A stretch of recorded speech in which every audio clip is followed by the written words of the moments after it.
Hi there. Let's see, a little over a month into the hike.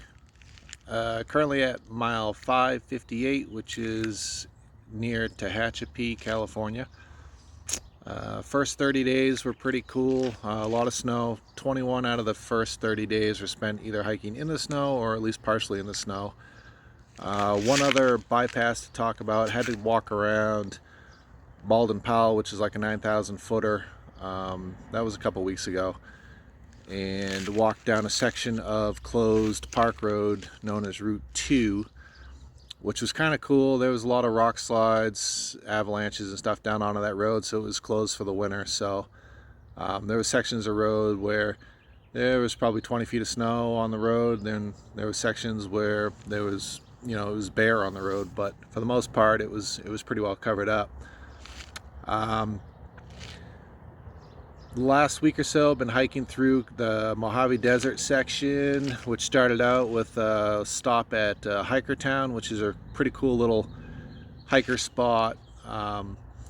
It's set up like an old western town. There's like a bunch of these little buildings, and you can rent out like one of those little buildings, kind of like a little bunkhouse or whatever. And you could do like your laundry by hand, like old school style, and it was kind of neat. I was only there for 2 or 3 hours, so long enough to hitch a ride into town and get a hamburger, which was pretty cool. From there, it was like a 17-mile walk across the western edge of the Mojave Desert. Primarily, you were walking on the LA Aqueduct, which was like a 8-foot diameter steel pipe running through the desert. Which led up into the mountains, and at some point it transitioned over to like a concrete box drain almost.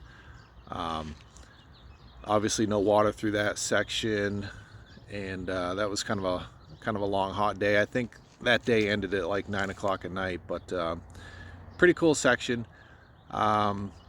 Leaving there, headed up into the mountains, was like a long, I think it was 14-mile climb until you got back up to elevation before you head back down into Tehachapi. On that stretch, I came across like this black stallion horse that was kind of just milling around out there, and he approached me, and that was kind of cool. Seen a couple more rattlesnakes, one big one recently that was being all sassy, so that was pretty neat.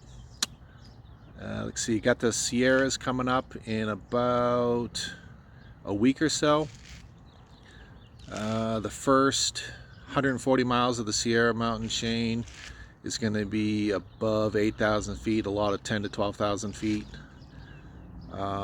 hikes, so that'll be all snow through that section. Probably only be able to do about 15 miles a day versus this last couple weeks where I think I did about 210 or 220 miles in the past 10 days or something. I don't know. It's been crazy. Been able to make some good time through this section once I got out of the snow, so that was cool. Let's see. Yeah, I think I've put together a little plan as far as the rattlesnakes through this next week or so. I was thinking what I can do is next time I see one, I can kind of roll my water bottle towards him. When he bites my water bottle, he'll inject his venom inside the water bottle, and then I can just kind of slowly slip on that over the course of a few days and maybe build up an immunity towards their venom. So that'll keep me safe out on trail, I think. Yeah, had to add this nice little hat. Works out pretty good. Keeps the sun off you. There's been some long water carries. In fact, today I think I go 26 or 27 miles without water. So I'm gonna leave with about 3 liters of water and drink plenty before I head out, and hopefully that'll get me to the end of my day. And then I think I'll have to hike probably about 10 miles tomorrow morning without water until I get to it. So yeah, that'll be fun. It'll be a little bit dry, but And then after that, I think it's like a 17-mile carry for water. So that's going to be kind of a pain in the butt, but that's only the next couple days. And when I get to the Sierras, there's going to be plenty of water there. So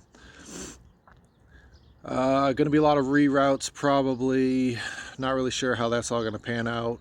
Talking with other hikers, really nobody has a plan yet.